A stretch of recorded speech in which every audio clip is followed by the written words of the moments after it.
Hey guys, Jen Brickey.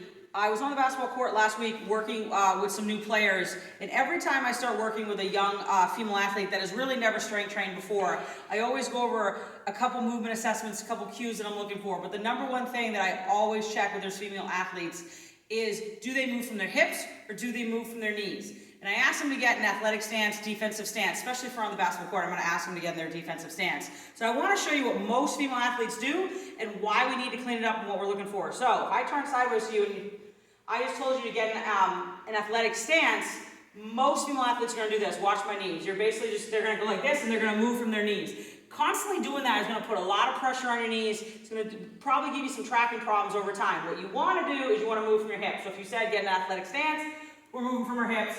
There's your defensive stance. So again, line your girls up. Next time you're at practice, ask your daughter to do a defensive stance. So again, what we don't want is, if you said defense stance, most of them do that. What we want is this.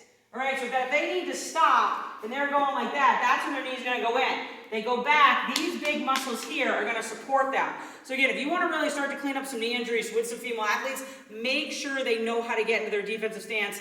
They're not moving from their knees, they're moving from their hips. Because eventually when we start deadlifting, we start squatting, we're trying to teach them how to stop, how to pivot, how to land.